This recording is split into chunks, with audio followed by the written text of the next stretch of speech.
hukumnya sunnah. Apa dalilnya? Ayat memerintahkan kalau mau wudu mulai dari mencuci wajah. Lanjut. Pendapat yang kedua mengatakan berkumur-kumur memasukkan air ke hidung hukumnya wajib. Apa dalilnya? Satu, hadis yang dua di atas tadi yang kita bacakan tadi, kata Nabi kalau mau berwudu maka berkumur-kumur. Yang kedua, apa dalilnya kenapa wajib? Rasulullah SAW tidak pernah meninggalkan berkumur-kumur dan masukkan air ke hidung meskipun sedang berpuasa. Jadi Nabi sedang berpuasa pun kalau berwudu Nabi tidak pernah meninggalkannya. Dalilnya apa kata Nabi? Wa baligh fil istinsyaq illa an takuna shaima. Bersemangatlah waktu berkumur-kumur, masukkan air ke hidung, kecuali waktu puasa hati-hatilah. Kenapa? Bisa tertelan. Ini dalil kedua. Dalil yang ketiga, kenapa berkumur-kumur itu wajib? Karena hidung dan mulut itu termasuk bagian dari wajah. Kalau kita berwudu atau ibu-ibu berwudu, takut salah satu bagian tubuhnya bedak tadi luntur, ditinggalkannya sebesar kuku, sah atau batal? Sah atau tidak, ibu? Ada bagian dari wajah tadi tidak disentuh oleh air, tidak kena air, sah atau tidak? Tidak. Begitu pula kalau mulut dan hidung ditinggalkan tidak sah. Kenapa? Karena dia bagian dari wajah. Maka pendapat yang lebih kuat di sini wallahu a'lam adalah dalam membasuh muka berkumur-kumur memasukkan air ke hidung hukumnya wajib. Kalau ditinggalkan batal. Wallahu a'lam. Ini yang saya lihat lebih rajih dengan dalil-dalil. Ini nomor berapa? Pembahasan nomor 1 tadi niat di dalam hati. Yang kedua membaca bis. Yang ketiga apa, Bu? Membasuh kaf. Ibu mohon di tengah kasih jalan, Bu. Jadi yang datang terakhir bisa ke depan. Yang parkir di tengah disuruh pindah aja ya. Yang keempat,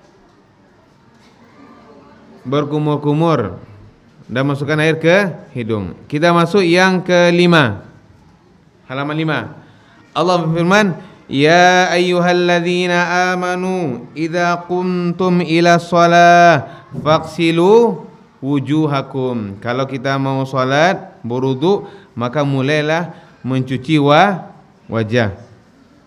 Kenapa dikatakan wajah? Wajah itu namanya muwajjahan, sesuatu yang terlihat dari depan, itulah wajah. Al-Imam Ibnu Katsir membawakan dalam tafsirnya batasan-batasan wajah. Kalau paling atas adalah di sini, tempat tumbuhnya rambut, sini.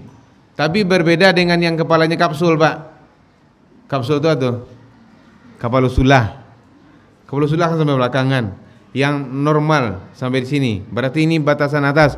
Bawahnya adalah dagu, ujung dagu. Kiri kanan benjolan di telinga. Itulah yang dikatakan dengan wajah. Itu yang wajib dibasuh.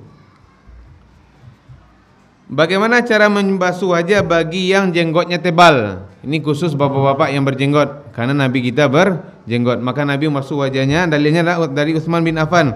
Anna Nabiyya sallallahu alaihi wasallam kana yukhallilu lihyatah. Silakan buka halaman yang ke-6. Nabi SAW biasa menyela-nyela jenggotnya ketika berwudu. Seperti ini, Pak, di sela-selanya. Ya. Khusus bapak-bapak. Itu pembahasan nomor 5. Kita masuk yang nomor 6. Membasuh kedua tangan sampai 3 kali. Dalilnya surah Al-Maidah, sambungan ayat tadi. Ya ayyuhalladzina amanu idza qumtum ila shalah. Ibu izin, Bu, maaf, jalannya dikosongkan aja, Bu. Faghsilu wujuhakum wa aydiyakum ilal marafiq. Cucilah wajahmu dan basuhlah kedua tanganmu sampai siku. Di sini saya munculkan pertanyaan. Apakah boleh membasuh tangan sampai ketiak atau mencuci kaki sampai betis? Jawaban boleh atau tidaknya harus dengan dalil. Karena Islam ni agama dalil. Bukan dengan kata guru kami boleh Ustaz. Tidak, harus ada dalilnya. Sudah? Dalilnya adalah Nabi bersabda, "Inna ummati yud'auna yaumal qiyamah." Sesungguhnya umatku akan diseru, dipanggil pada hari kiamat. Ibu, maaf ibu, jalannya dikosongkan aja ibu. Yang baru datang boleh ke depan. Ghurran muajjalina min atharil wudu. Umat Nabi SAW yang akan dipanggil pada hari kiamat, yang nanti dalam keadaan ubun-ubunnya bercahaya, kaki dan tangannya bercahaya karena bekas wudu. Lalu faman istata'a minkum ay yutila ghurratahu falyaf'al. Siapa yang sanggup melebihkan membasuhnya, diperpanjangnya melebihi dari anggota wudu tadi, maka kerjakanlah. Hadis riwayat muttafaqun alaih, Bukhari dan Muslim. Bapak dan Ibu, maka hadis ini jumhur para ulama menyebutkan tambahan famastata'a minkum ay yutila ghurratahu falyaf'al. Tambahan lafaz ini diperiksa oleh para ulama ahli hadis adalah perkataan dari Abu Hurairah. Sabda Nabi adalah, pada hari kiamat umat Nabi SAW akan diseru, akan dipanggil dalam keadaan ubun-ubunnya bercahaya, tangannya bercahaya, kakinya bercahaya. Sampai itu lafaz hadis. Tambahan faman istata'a minkum ay yutila ghurratahu falyaf'al. Tambahan ini dikatakan oleh para ahli hadis, ini adalah perkataan dari Abu Hurairah. Maka di sini dalam berwudu adalah sesuai sunnah Nabi SAW, hanya sampai batasan yang Allah berikan penjelasannya, itu sampai siku. Ini yang sesuai sunnah. Lalu di sini muncul pertanyaan yang kedua, bolehkah membasuh yang kiri duluan? Bolehkah membasuh yang bagian kiri duluan? Seperti tangan kiri dalam berwudu, seperti kaki kiri dalam berwudu.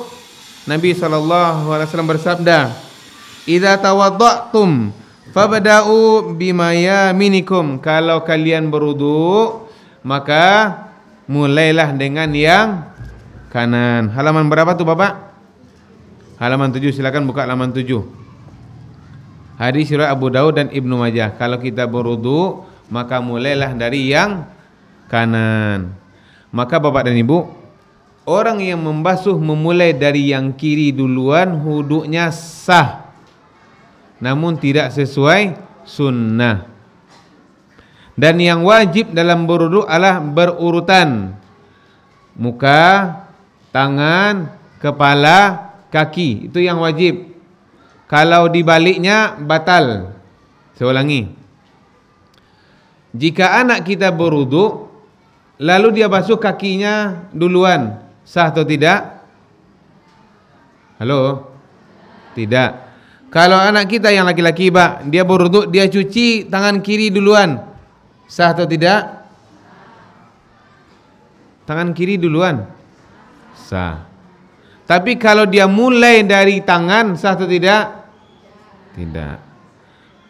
Pas dia mencuci tangan, dia cuci tangan kirinya, setelah itu kanan, wudunya sah, tapi tidak sesuai sunnah. Yang sesuai sunnahnya kanan duluan.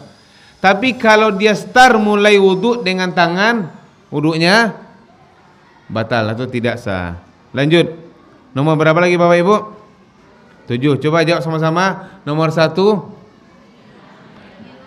niat di dalam hati. Maaf Ibu, mohon jalannya dibuka Ibu. Iya. Maaf Ibu, karena masih banyak yang datang. 1, niat di dalam hati. 2, ayo Pak, biar ngantuk Pak, membaca bis. Yang ketiga, membasuh kaf. Yang keempat, berkumur-kumur dan masukkan air ke hidung. Yang kelima, membasuh wajah atau muka. Yang keenam, tangan sampai siku. Tambah di sini Bapak dan Ibu, Allah sebutkan membasuh tangan sampai siku. Maka boleh dari sini, boleh juga dari siku. Dikatakan satu kali membasuh itu adalah sempurna seluruhnya kanai. Kanai lengkap. Bukan. Itu belum dikatakan satu kali. Sekali itu dikatakan jika seluruhnya sempurna terkena air. Kalau dah kena air semuanya itu dihitung sekali. Bukan kalau dengan air keran 2, 3. Bukan. Itu tidak dihitung satu kali. Kalau kita berurut dengan air keran, ada yang seperti ini 3 kali. Enggak, itu tidak dihitung 3 kali. Satu kali itu dihitung kalau seluruhnya sudah sempurna terkena air. Kita masuk poin yang ke-7. Maka membasuh tangan tadi boleh dari arah sini, dari bawah, boleh dari atas. Yang ke-7, mengusap atau menyapu kepala. Allah berfirman, wamsahu biru'usikum, usaplah kepalamu. Ayat menjelaskan menyapu atau mengusap, bukan dibasuh atau dicuci. Bapak dan Ibu, ra'sun artinya apa? Kepala, bukan rambut. Karena kalau rambut orang botak uduknya batal, tidak sah. Apalagi yang umrah hebat. Umrah kan cukur kan? Maka ayat ini adalah menjelaskan menyapu kepala. Dulu kita waktu TPA dulu diajarkan minimal 3 helai rambut kena. Itu diajarkan seperti itu dulu. Dan ibu-ibu pasti tidak bisa. Ambil 3, luruskan ke bawah. Cucilah pakai ember. Bisa enggak? Enggak. Namun bagaimana tuntunan agama kita? Lihat dalilnya. Cara yang pertama mengusap kepala dari Abdullah bin Amr radhiyallahu an. Tsumma masaha bi ra'si. Kemudian beliau mengusap kepalanya. Wa adkhala isba'aihi sabbahataini fi udhunai. Kemudian kedua jari telunjuknya masuk ke dalam telinga. Wa masaha bi ibhamaihi zahira udhunai. Dan bagian jempolnya mengusap belakang seperti ini, Pak. Langkah yang pertama dari depan sampai belakang. Telunjuk ini masuk telinga, jempol ini di belakangnya. 1 kali, selesai. Saya miringkan ya. 1. Dah, selesai. Itu yang dalil pertama. Cara pertama. Yang kedua, tsumma masaha ra'sahu biyadai. Kemudian beliau mengusap kepala dengan kedua tangannya. Fa aqbala bihima wa adbara ibada bi muqaddami ra'si. Menyapunya mulai dari depan sampai ke belakang. Hatta dhahaba bihima ila qafahu thumma raddahuma ila al-makanil ladzi bada minhu. Dari depan ke belakang sampai tengkuk, tarik lagi ke depan, baru ke telinga. Ini cara yang keberapa, Ibu? Kedua. Mohon Ibu, jalannya tertutup, yang tengah-tengah kosongan Ibu. Maju aja Ibu, maju. Karena yang datang masih ada. Cara pertama adalah 1, langsung telinga, selesai. Telinga itu adalah telunjuk masuk dalam, diputar, jempol main di belakang, seperti ini. Jadi dalamnya gini, belakangnya gini.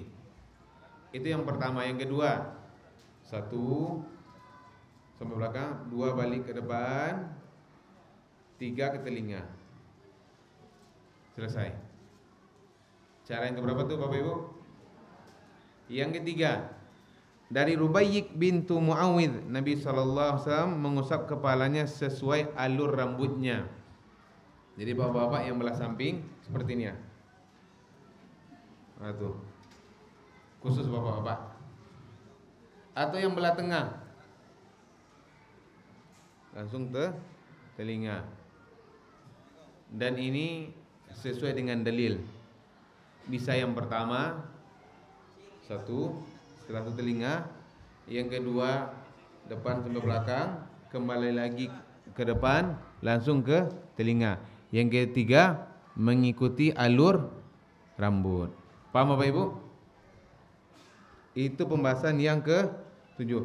Kenapa langsung dengan telinga? Nabi bersabda, al-udhunani minar ra'si. Telinga itu bagian dari kepala atau satu paket.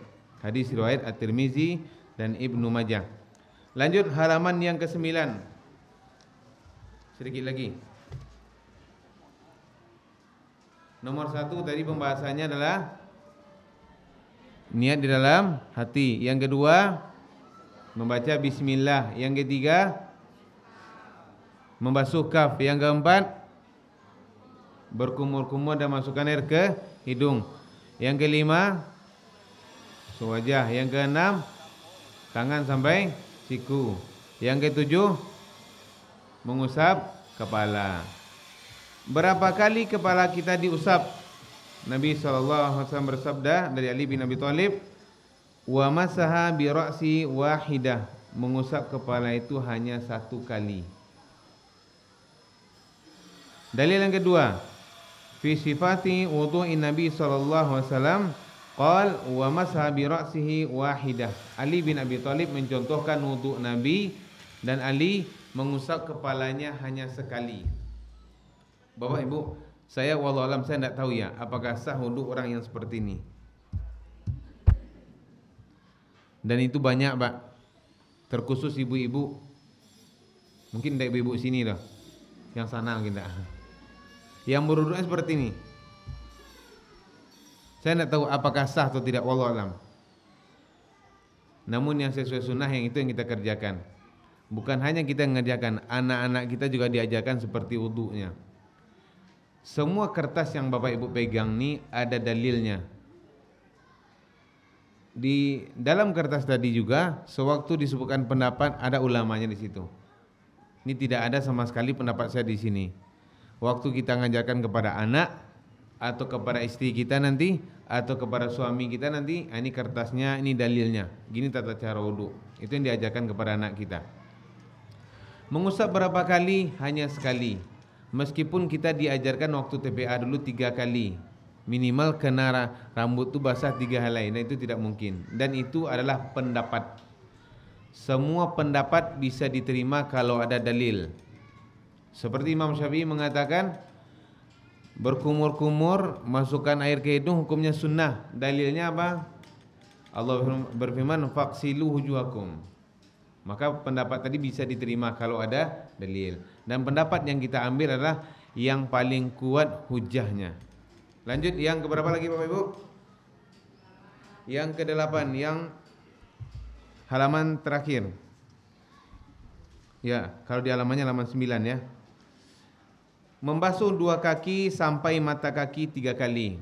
Jadi kalau kita urut, berkumur-kumur, masukkan air ke hidung, membasuh tangan, wajah, tangan sampai siku tuh rata-rata 3 kali. Yang 1 kali hanya kepala. Allah berfirman, wa arjulakum ilal ka'bain, dan basuhlah kedua kakimu sampai mata kaki. Menyela jari jemari kaki adalah dengan kelingking sunnahnya. Ini poin yang ke-8. Yang ke-9 terakhir, membaca doa setelah wudu. Doa setelah wudu, hadis riwayat Imam Muslim, At-Tirmizi dari Umar bin Khattab. Doanya adalah asyhadu an la ilaha illallah wahdahu la syarikalah wa asyhadu anna Muhammadan abduhu wa rasuluh.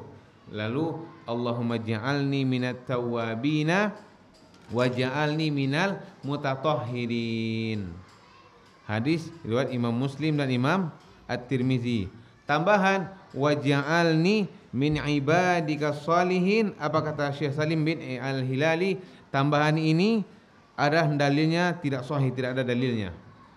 Maka kita amalkan yang sunnah, yang sesuai dalil adalah sampai waj'alni minal mutatahhirin. Sudah hafal Bapak Ibu? Kalau belum wajib dihafal. Asyhadu an la ilaha illallah wahdahu la syarikalah. Coba ikuti 1 2 3. Asyhadu an la ilaha illallah wahdahu la syarikalah. Anggap tu yang pertama. Yang kedua, wa asyhadu anna Muhammadan abduhu wa rasuluh. Yang ketiga, Allahumma ja'alni minat tawwabin. Yang keempat, wa ja'alni minal mutatahhirin. Jangan sampai terbolak-balik. Dan ini wajib kita hafal karena kita setiap hari berwudu. Allahumma ja'alni minat tawwabin wa ja'alni minal mutatahhirin. Cukup sampai di situ. Wa ja'alni min ibadika sholihin, tidak ada dalilnya yang sahih. Jadi doa setelah wudu adalah, coba baca sama-sama Bapak Ibu, 1 2 3. Asyhadu an la ilaha illallah wahdahu la syarikalah wa asyhadu anna Muhammadan abduhu wa rasuluh. Allahumma ja'alni minat tawwabin wa ja'alni minal mutatahhirin. Ini doa setelah wudu yang pertama. Doa setelah wudu yang kedua, hadis riwayat An-Nasa'i dan At-Tirmizi dari sahabat Abu Sa'id Al-Khudri. Doanya adalah subhanakallahumma wa bihamdika asyhadu an la ilaha illa anta astaghfiruka wa atubu ilaik. Ini dikenal juga dengan doa kafaratul majlis. Ini doa setelah berwudu. Bapak dan Ibu hasilnya jami'an. Apakah perlu kita mengangkat tangan sewaktu membaca doa setelah wudu? Apakah perlu? Apakah setelah selesai berwudu lalu kita membaca doa, apakah dengan mengangkat tangan? Yang jawab iya, harus ada dalilnya. Bapak dan Ibu, ibadah itu harus ada dalilnya. Contohnya, yang banyak terjadi kesalahan dan ini sangat banyak adalah mengangkat tangan berdoa sewaktu khutbah Jumat. Bahkan dengan khatib-khatibnya pun angkat tangan. Dari khatib salah, makmum juga salah. Sewaktu ada dalil yang menunjukkan Nabi ngangkat tangan waktu berdoa, kita kerjakan. Kalau tidak ada dalilnya, kita tidak kerjakan. Contohnya Nabi mengangkat tangan sampai nampak ketiaknya sewaktu sholat apa Pak? Istisqa. Nabi angkat tangannya, baru kita angkat tangan.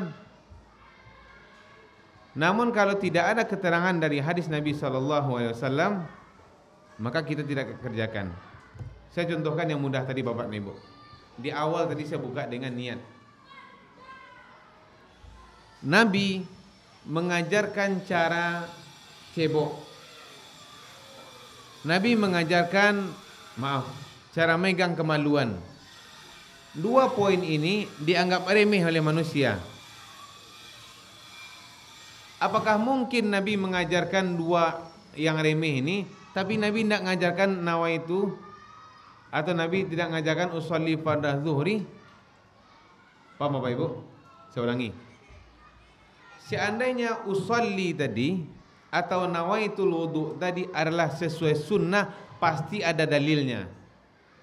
Kenapa? Karena yang remeh saja di pandangan manusia Nabi ajarkan, apalagi yang penting. Dan bahkan Nabi sampai ribuan kali sholat. Masa dari ribuan kali Nabi sholat tidak ada satu hadis palsu pun yang menyebutkan Nabi sholat maghrib membaca usolli fardha maghribi, Nabi mau berwudu baca nawaitul wudu'a. Maka dari itulah ibadah dalam agama kita ada dalil, kerjakan, jika tidak tinggalkan. Maka setelah berwudu kita membaca doa 1 2 3. Asyhadu an la ilaha illallah wa asyhadu anna Muhammadan abduhu.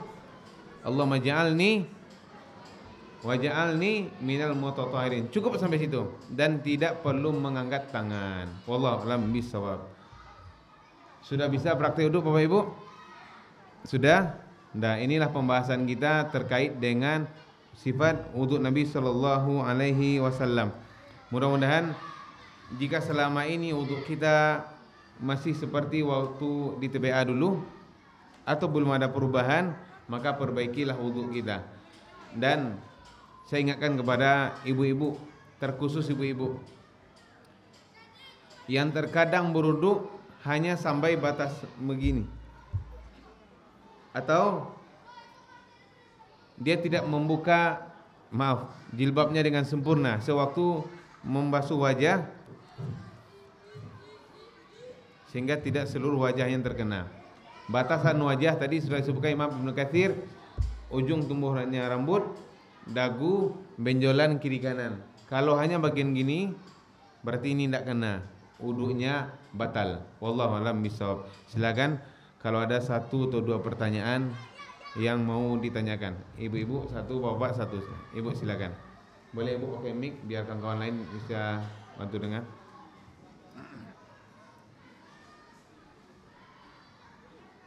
Iya, bentar.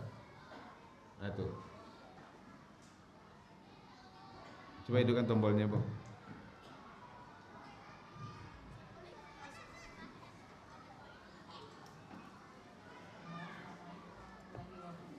Waalaikumsalam warahmatullahi wabarakatuh.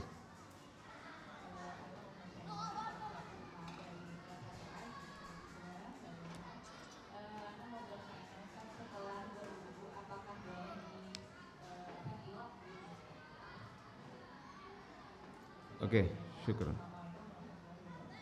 Waalaikumsalam warahmatullahi wabarakatuh.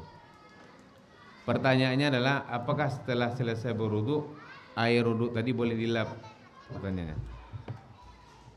Bapak dan Ibu, hari ini saya tidak bisa menunjukkan dalilnya. Di antara yang pernah saya dengarkan dari salah seorang syekh adalah dibolehkan mengelap air wudu. Bahkan Nabi memiliki satu kain yang dia gunakan sewaktu musim dingin untuk mengelap air wudu. Wallahu alam. Nanti kalau saya sudah ketemu hadisnya bisa saya munculkan.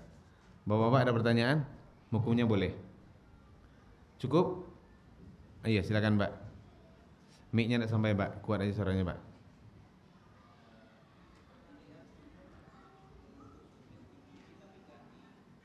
Dari gosok. Pertanyaan Bapak kita, apakah sah wudu jika tidak digosok gitu, Pak? Wudunya sah dengan syarat semuanya terkena air. Cukup? Ibu-ibu cukup? Oke, alhamdulillah. Mudah-mudahan kajian ini menambah ilmu kita. Yang dapat kertas boleh dipinjamkan sama kawan untuk fotokopi. Karena terkadang untuk menyampaikan ilmu kadang kita tidak sanggup, cukup kasih fotokopian saja. Nanti bisa dibaca di rumah.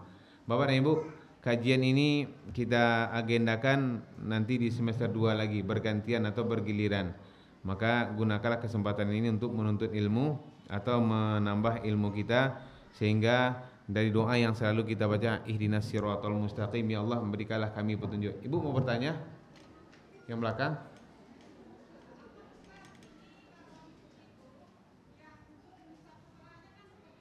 Ya.